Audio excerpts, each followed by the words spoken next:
আজকে সৈয়দা রিজওয়ানা হাসান তার বক্তব্য বিবৃতি এগুলো পাওয়ার পরে অলরেডি সারা বিশ্ব জেনে ফেলেছে যে বাংলাদেশে ইঞ্জিনিয়ারিং করে জামাত ইসলামী সহ ইসলামপন্থীদের ক্ষমতায় আসতে দেওয়া হয় না। আমার মনে হয় মহিলার নামে এখন মামলা দিয়ে তার গ্রেপ্তার করে আইনের আওতায় আনা দরকার। কারণ জেনে শুনে কেউ যদি ভুল করে তার ক্ষমা নেই। আপনি না জেনে ভুল করেন, মাফ চান, সেটা আলাদা বিষয়। আপনি তো জেনে শুনে ভুল করলেন। 168টা আসন জামাত ইসলামী সহ যারা 11 দলে আছে তারা পাওয়ার কথা, অথচ রাত 12টার পর থেকে পুরা সিস্টেম উল্টিয়ে মাত্র 68টা দিয়েছে, ওদিকে 100 গায়েব হয়ে গেছে। কেন হয়েছে সেই কথাগুলো এই রিজওয়ানা হাসানের মুখ থেকে এখন সব আস্তে আস্তে প্রকাশ পেয়ে গেছে। যাক, মহিলাকে ধন্যবাদ জানায় যে অন্তত যেভাবেই হোক সত্যটা প্রকাশ করে দিয়েছে। বস্তু নিয়ে আনন্দে মেতে আছে, আত্মহারা হয়ে গেছে, আমি আল্লাহকে ভুলে গেছে। আখাযনাহুম বাগতাতান, আমি আল্লাহ নিজে হঠাৎ করে তাদেরকে ধরলাম। এই যে আখাযনা একালিফ টান আছে, এটা জামা মুতাকাল্লিম। আল্লাহ বলেন আমি নিজে ধরেছি। হোম মানে তাদেরকে, বাগতাতান মানে আকস্মিক ভাবে।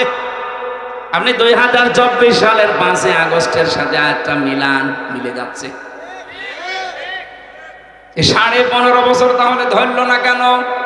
5 বছর পরেই মনে হয়তো আল্লাহ মনে হয় ধরবে ধরবে ধরবে।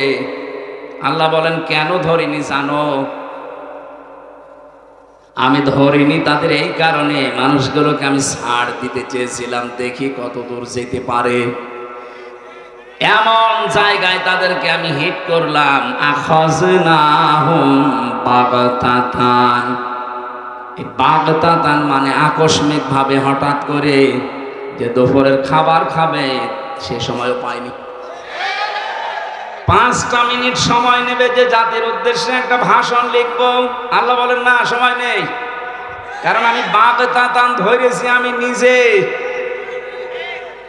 ফাইদাহুম মুবলিসুন, তারা হতাশ হয়ে গেছে। এই হতাশা থেকে এখনো পর্যন্ত অনেকে বের হতে পারে না। এই জন্য এখন সুর তুলেছে যে আমি পদত্যাগ করিনি। এত বড় শয়তানি কথা আপনি বলতে পারবেন? 2024 সালের 5 আগস্টের ভিডিও আছে, সেই পদত্যাগের পত্র পর্যন্ত এখনো আছে।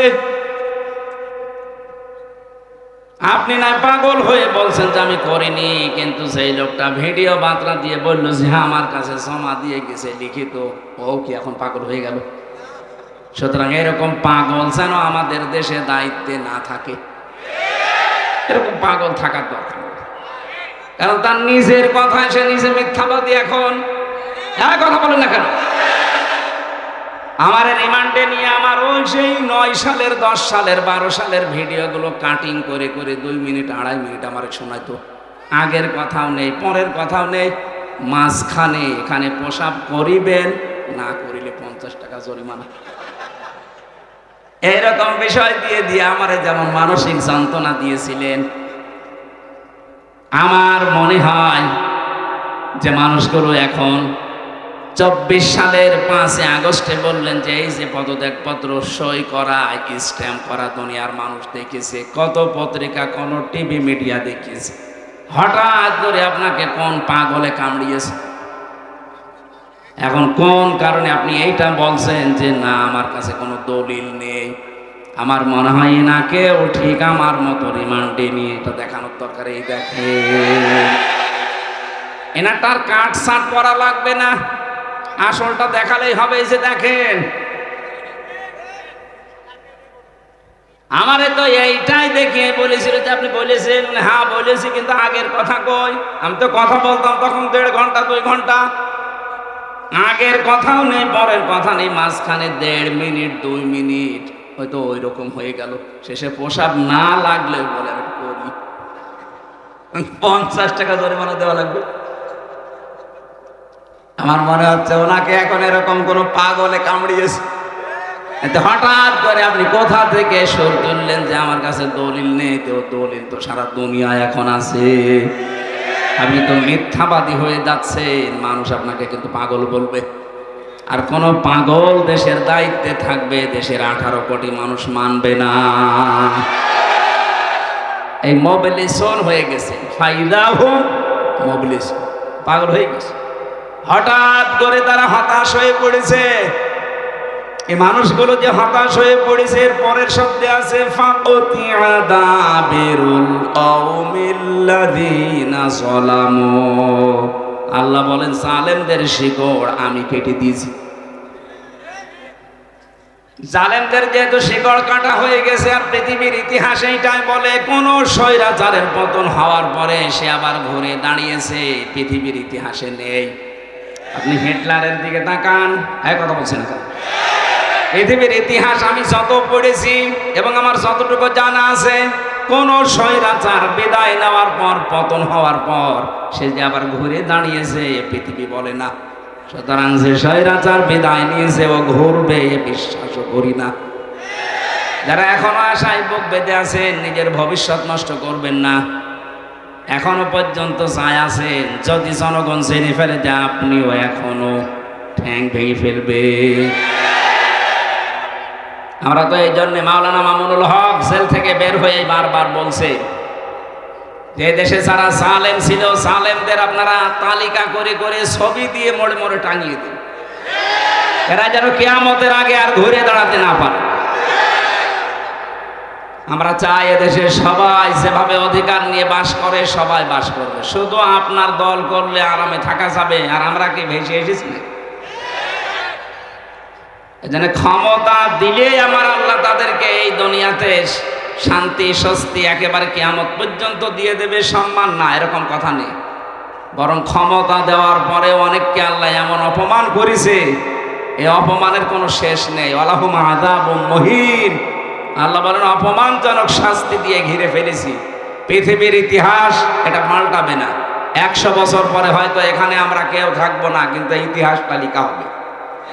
দেখেন 2-4 বছর যাক, এই জালেমদের 15.5 বছরের ইতিহাস ঠিক পায় টু পায় ওই এজিদের মতো লেখা হবে। এজিদকে 1500 পরে যখন এমন মানুষ এখন ঘৃণা করছে, জালেমদের ইতিহাস যখন লেখা হবে তখনও মানুষ পৃথিবীতে যারা থাকবে তারা ঘৃণা করবে আর বরদোয়া দেবে। এখন যদি কোনো হিন্দুকে এলাকায় বাস করে, যারা হিন্দু বলেন যে ভাই আপনার ছেলে হয়েছে, 10,000 টাকা দেবো, ছেলের নাম এজিদ রাখেন, নাম হইল এজিদ গালি একটা। এরকম সময়ও পৃথিবীতে আসবে যাদের নাম অনেক সুন্দর সুন্দর, এই নামগুলো আল্লাহ গালি বানিয়ে দেবে। এটা পৃথিবীর ইতিহাস। আল্লাহ বলেন আসরি, ইতিহাসের কসম দিয়েছে।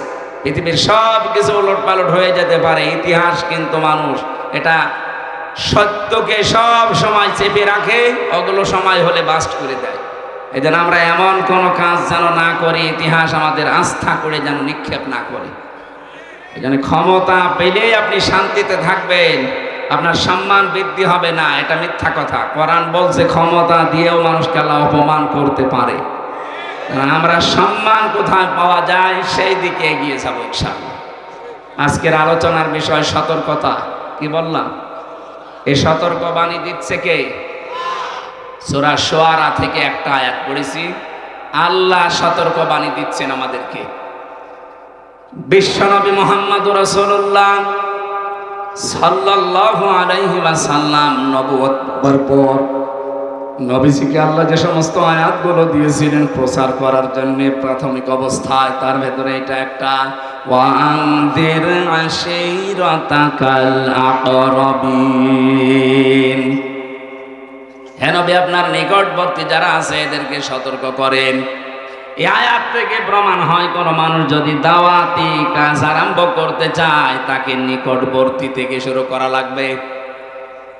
আমার সবচাইতে নিকটে থাকে আমার স্ত্রী, আমার সন্তান, আমার বন্ধু, আমার মা বাবা। কথা বলে না কেন? এই জন্য আমরা যদি দাওয়াতি কাজ আরম্ভ করি আমাদের নিজেদের বাড়ি থেকে শুরু করা লাগবে। আমি এখান থেকে চলে যাচ্ছি আমেরিকা, অথচ আমার বউ নামাজ পড়ে না, আমার ছেলে এখনো ডাল খাওয়া ছাড়েনি, এখনো বাবায় অভ্যস্ত। কোন কারণে আমার অত দূর যাওয়া লাগবে? আমি আগে ঠিক করা লাগবে আমার নিজের স্ত্রীকে, আমার সন্তানকে। কারণ আল্লাহর নির্দেশ হচ্ছে ইয়া আইয়ুহাল্লাযীনা আমানু আনফুসাকুম ওয়া আহলিকুম নারা। ইমানদার যদি দাবি করো নিজেকে আগে জাহান্নাম থেকে বাঁচাও, এরপরে তোমার আহাল পরিবার যারা আছে তাদেরকে চেষ্টা করো। এই আয়াত থেকে প্রমাণ পাওয়া যায় দুইটা, নিজে জাহান্নামের আগুন থেকে বাঁচা ফরজ। কি বলেন বলেন? কিন্তু আহাল পরিবারকে বাঁচানো ফরজ না, চেষ্টা করা ফরজ। আমরা চেষ্টা করে যাব, চেষ্টার বিভিন্ন ধরন আছে। বাংলাদেশে বহু ইসলামী দল তাদের কর্মসূচি দিয়ে পরিবার থেকে রাষ্ট্র পর্যন্ত মানুষকে বাঁচানোর, সতর্ক করার চেষ্টা করছে। আপনাদেরকে আমি আহ্বান জানাই, কোন দলে যদি ইনভলভ হয়ে নাও থাকেন, পরিবারে প্রতি সপ্তাহে 2 দিন নিজের স্ত্রী, মা বাবা, সন্তান সন্ততি এদেরকে নিয়ে বসে কোরআনের কোনো আয়াত থেকে, নবীর কোনো হাদিস থেকে তেলাওয়াত করে ব্যাখ্যা সহ একটু শোনান। 15 মিনিট, আধা ঘন্টা, 1 ঘন্টা পরিমাণে যদি সপ্তাহে 2 দিন করেন, দেখবেন পরিবর্তন আসতেছে। নবীজিকে আল্লাহ যখন এই আয়াতটা দিলেন, বিশ্ব নবী ফিরে আসলেন, সর্বপ্রথম তার নিজের স্ত্রীকে আল্লাহর নবী দাওয়াত দিয়েছিলেন, সঙ্গে সঙ্গে স্ত্রী দাওয়াত কবুল করেছেন। শুধু করেন নাই তা না, 5টা জিনিস হযরতে খাদিজা বলেছিলেন নবীকে। এখানে আমরা যারা স্বামী আছি, স্বামীগুলোর জন্য যদি কোনো স্ত্রী এই 5টা কথা বলতে পারে, সেই স্বামী যেন বিশ্বাস করে সে নবীর আদর্শের উপরে আছে। এই খুব খেয়াল করবেন। বিশ্ব নবী যখন ওহী নিয়ে আসলেন, ডাক দিয়ে বললেন, ইয়া খাদিজা সাম্মিলুনি সাম্মিলুনি, আমাকে ঢেকে দাও, আমি ভয় পেয়েছি, আমার মনে হচ্ছে আমি আর বাঁচবো না। হযরতে খাদিজা বলেন, কি কি হয়েছে আমারে শোনান। পুরা কাহিনী তাকে শোনালেন যে এরকম একজন এসেছিল, বুকে চাপ দিয়ে আমারে 3 বারের পরে বলিয়েছে, ইকরা বিসমি রাব্বিকাল্লাযী খালাক। হযরতে খাদিজা আয়াতগুলো শোনার পরে তিনি বললেন, হে আমার স্বামী, হে আবুল কাসেম, কাসেমের পিতা, আপনি ভয় পাবেন না। আল্লাহি মা ইখজিকাল্লাহু আবাদান। প্রথমের শব্দেই তিনি আল্লাহর কসম দিলেন। কাল্লা, আল্লাহি, কখনোই না, আমি আল্লাহর নামে কসম করে বলছি, কখনো আল্লাহ আপনাকে অপমান, অপদস্থ, ভয়, ভীতি দেখাতে পারেন না। শব্দের দিকে খেয়াল করেছেন, খাদিজা কিন্তু এখনো মুসলমান হয়নি, ইমানের দাওয়াতও পায়নি, কেবল কোরআনের একটা আয়াত শুনেছি মাত্র। কোরআনে কারিমের আয়াত শোনার পরে তার ভেতরে আল্লাহ এমন পরিবর্তন এনে দিয়েছেন, ওইরকম কঠিন জামানা যেখানে শিরক আর কুফরি দিয়ে ভরপুর পুরা জাতি, অথচ তিনি আল্লাহর নাম এতটুকু বাক্যে উচ্চারণ করে ফেললেন 2 বার। কাল্লা, কখনো না, আল্লাহি, আল্লাহর কসম, মা ইখজিকাল্লাহু আবাদান, আল্লাহ কখনো আপনাকে অপমান করতে পারেন না। বলেন সুবহানাল্লাহ।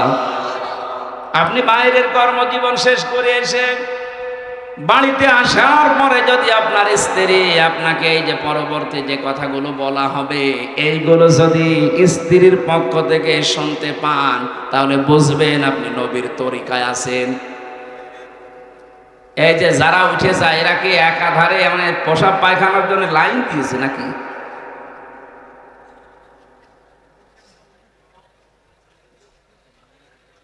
আমি শেষ করে দেব না, একটু ওঠাউঠি করলে সমস্যা হয়।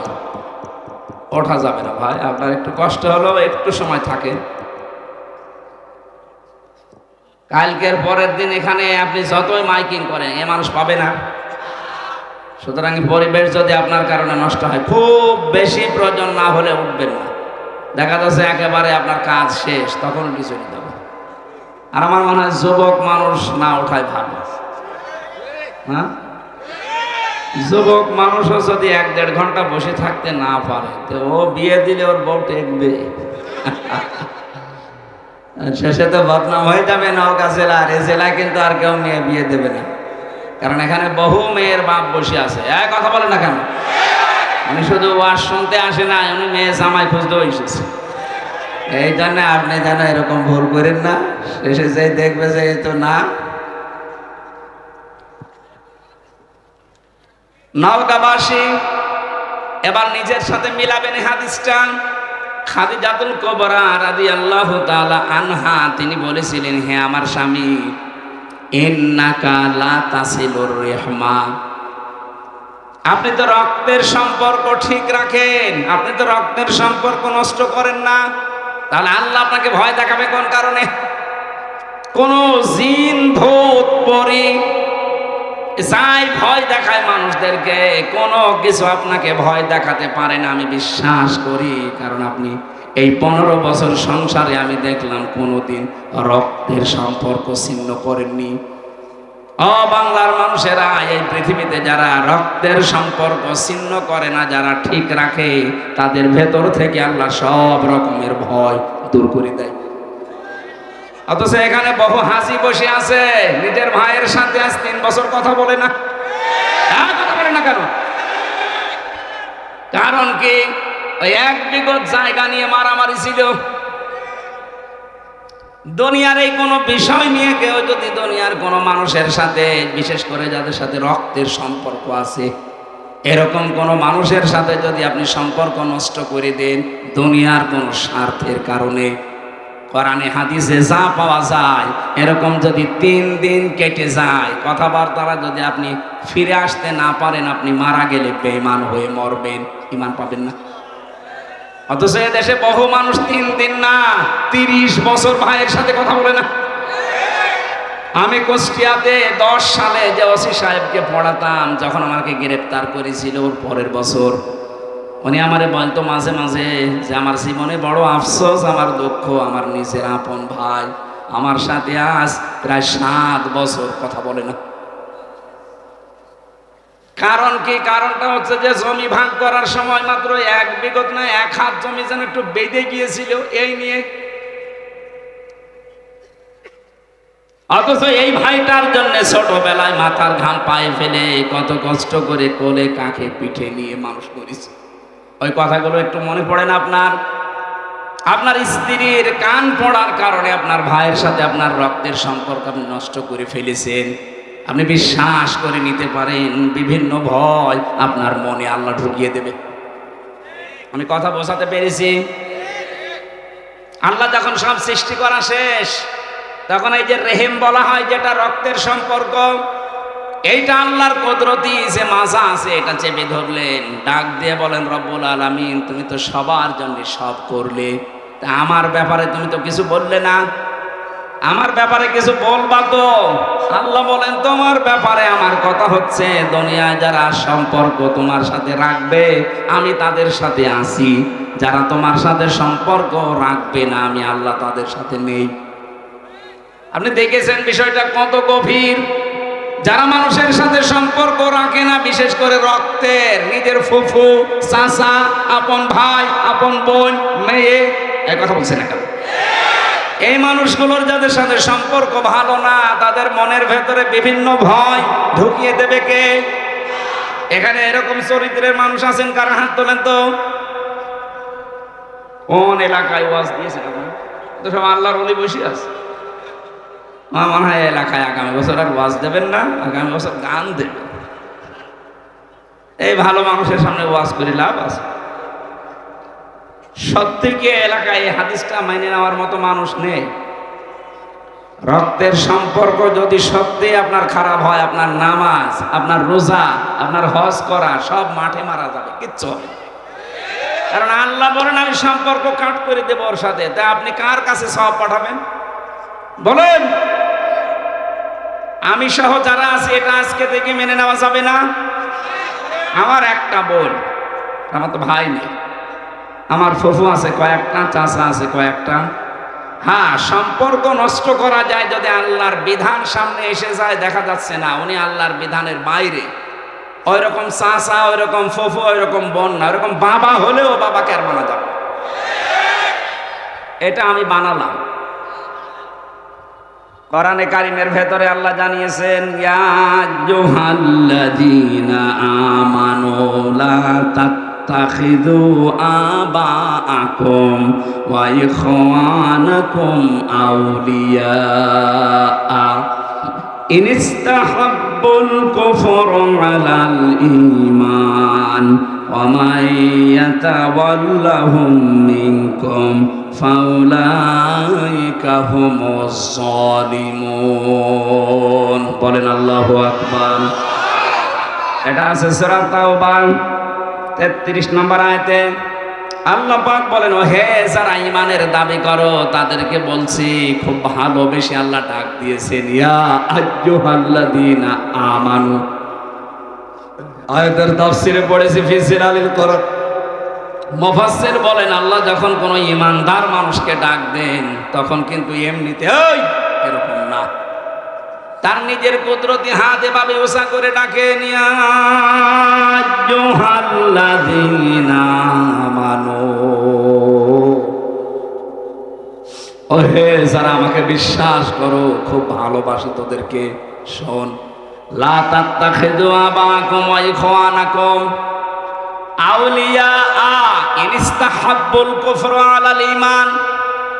ঈমানের উপরে যদি কুফরিকে, তোর ভাই, তোর বাবা, এরা যদি, তোর বন্ধু বান্ধব, এরা যদি ঈমানের উপরে কোনো কুফরিকে স্থান দিয়ে ফেলে, ভালোবাসে, ওই মানুষগুলোকে গ্রহণ করা যাবে না, তাদের সাথে সম্পর্ক রাখা যাবে না। ওয়া মান ইয়াতাওয়াল্লাহুম মিনকুম ফাউলাইকা হুমুজ জালিমুন। এরপরেও যদি কেউ আমার কথা ওভারটেক করে তাদের সাথে সম্পর্ক রাখে, আমি আল্লাহ বলছি ওই মানুষগুলো জালেম। কে বলছে? আপনি খেয়াল করেন, আয়াতটা শুনতে যত সহজ মনে হচ্ছে, প্র্যাকটিক্যাল লাইফে মিলানো অত সহজ না। নিজের আপন ছেলে, নিজের আপন বাবা, আপন মা যদি আল্লাহর ঈমানের উপরে, রাসূলের তরিকার উপরে অন্য কাউকে প্রাধান্য দেয়, ওইরকম মা থেকে, বাবা থেকে, বোন থেকেও মুখ ফিরিয়ে নেওয়া লাগবে। এটা শুনতে যত সহজ মনে হলো, বাস্তবে নিয়ে যান তো অত সহজ কিনা। নিজের ছেলেকে বাড়ি থেকে তাড়িয়ে দেওয়া লাগতে পারে। কথা বলেন কেন? সাহাবায়ে কেরামে আয়াত শোনার পরে তাদের ঈমান এমন পর্যায়ে পৌঁছেছে, আল্লাহর সাহায্য তারা পদে পদে এমনিতে পায়নি, এই কারণে পেয়েছে। হযরতে আবু বকরের সন্তান এসে ডাক দিয়ে বলেছে, বাবা, ময়দানে যুদ্ধে আমি কিন্তু তোমাকে দেখতে পেয়েছিলাম, কিন্তু তুমি আমার বাবা, এজন্য আমি কিছু বলিনি, তোমাকে আমি ছেড়ে দিয়েছি।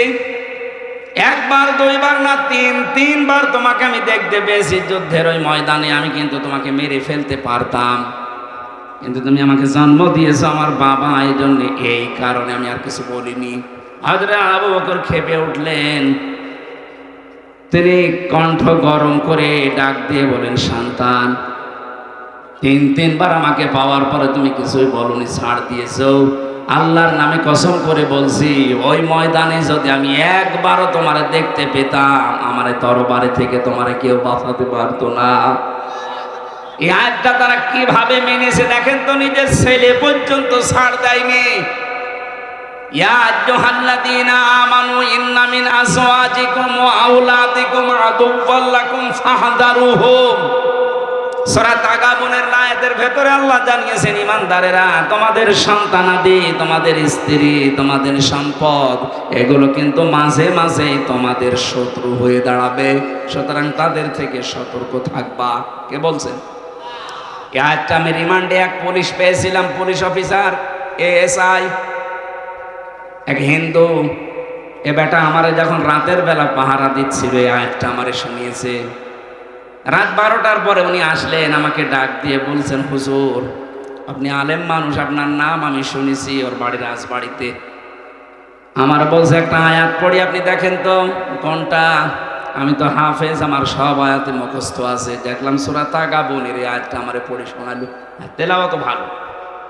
কিভাবে কি আমারে বলছে, আমি মিশনে ছিলাম, মিশনে যাবার পর একটা মুসলিম দেশে গিয়েছিলাম, যে এক হোটেল খাবার খেতে যেতাম, ওই হোটেলের যিনি মালিক, ওর ছেলেকে বয় বানিয়েছে, হোটেল বয়। আমি খাবার খেতে গেলে উনি হোটেলের যে চেয়ারে বসে আছে টাকা গুনতেছে, অথচ ছেলেটাকে বলে পানি দে, খাবার নিয়ে আয়, রুটি নিয়ে আয়।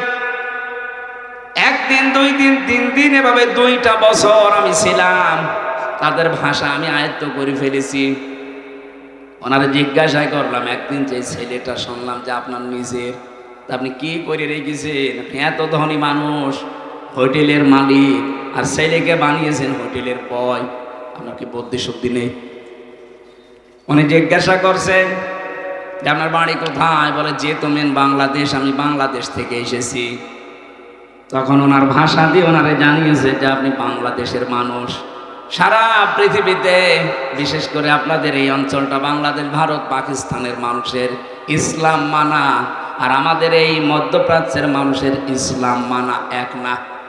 আমরা কোরআনকে অন্য কায়দায় বুঝি।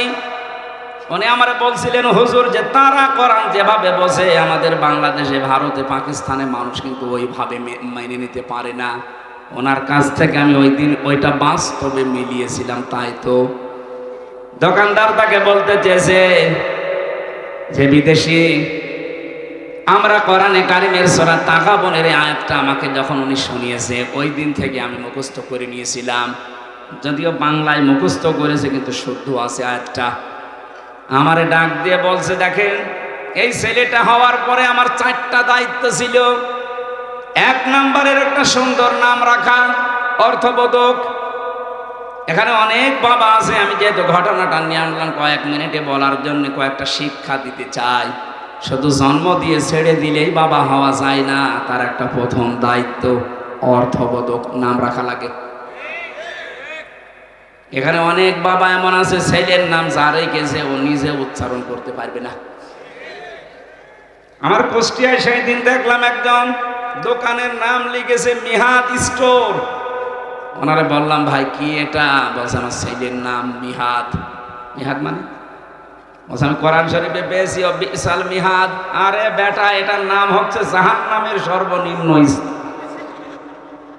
বলছে না, আমি কোরআন পড়তে গিয়ে পেয়েছি। আমি একটা হাদিস বলছি, এবার যারা বাবা আছেন মোবাইল থাকলে তুলে নেবেন অথবা কলম থাকলে লিখে নেবেন। আমি হাদিসটা বলছি, সন্তান জন্ম দিলে আপনাকে 11টা দায়িত্ব পালন করা লাগবে। কয়টা? যদি পালন না করেন কিয়ামতে আপনি আসামি হবেন আল্লাহর দরবারে। 1 নম্বরে তার কানে আজান দেওয়া লাগবে, ডান কানে আজান, বাম কানে একামত। অথচ এটা আজ বিভিন্ন হাসপাতালে বাচ্চা হওয়ার কারণে, ক্লিনিকে এই সিস্টেমগুলো আমরা অনেকে তুলে দিয়েছি। এখানে আজান একামতের কোনো চেষ্টা হয় না, কোনো সিস্টেমও নেই। বের হওয়ার পরে শুধু টাকা নিয়ে দৌড়াদৌড়ি হয়, আমার বকশিস দেন। এই সিস্টেমটা নবীজি কেন দিয়েছেন জানেন? কারণ ও একটা আলাদা জগতে ছিল, ওখান থেকে নতুন একটা জগতে আসার পরে ওর কানের ভেতরে আওয়াজটা দেওয়া হচ্ছে, এখানে কিন্তু সব চাইতে বড় আল্লাহ। প্রথমে যদি তাকে আওয়াজ দিয়ে দুনিয়াতে বের করা হয় আল্লাহু আকবার, ও জীবনে কোনোদিন আল্লাহর চাইতে অন্য কাউকে আর বড় মনে করবে না। আমাদের কানে অনেকের মনে হয় এই আওয়াজ পৌঁছায়নি। সিস্টেমটা চালু করে রাখবেন। 2 নম্বর, তার একটা অর্থবোধক নাম রাখা। 3 নম্বরে তার আকিকা দেওয়া। সমর্থ থাকলে এটা যদি 7 দিনে সুন্নাত দিতে পারেন, তাহলে বিপদ আপদ আল্লাহ দূর করে দেবে। আগত যে বিপদ আসতেছে এগুলো আল্লাহ দূর করবে। 4 নম্বরে তাকে কোরআন শেখানো। 5 নম্বরে 10 বছর হলে তাকে নামাজের আদেশ দেওয়া। 10 বছরের পরে আস্তে আস্তে তার বিছানা আলাদা করে দেওয়ার চেষ্টা করা। 10 বছর পরে ছেলে তার মায়ের কাছে আর থাকতে পারবে না, মেয়ে তার বাবার কাছে থাকতে পারবে না। যদি কোনো অঘটন শয়তানের ধোঁকায় বা অনিচ্ছাকৃত ঘটে যায়, সারা জীবনের জন্য ওই বাবার জন্য স্ত্রী হারাম হয়ে যাবে। আপনি না আদর করে রাখছেন, তা আদর করতে গিয়ে এমন জায়গায় পৌঁছে যাচ্ছে, সতর্কতা না হওয়ার কারণে শেষে আর এই জিনিস আর ঘুরিয়ে পাওয়া সম্ভব না। আমি আর নিচে নামলাম না, এই জন্য আপনাকে ইঙ্গিত দিলাম। 10 বছরে নামাজের আদেশ দেবেন। 10 বছরে নামাজ না পড়লে ওকে মারধর করার নির্দেশ আছে। এরপরে বিছানা আলাদা করা লাগবে। নবীজি এরপরে বলেন তাকে ঘোড়া চালানো, তীর চালানো, সাঁতার শেখা, এগুলো অভ্যস্ত করো। এখন বলেন আমি ঘোড়া চালিয়ে করব কি, তীর মারা শিখে করব কি, সাঁতার শেখা না। এইটা দিয়ে নবীজি বোঝাতে চেয়েছেন তাকে কর্মক্ষম করে তোলো। অক্ষম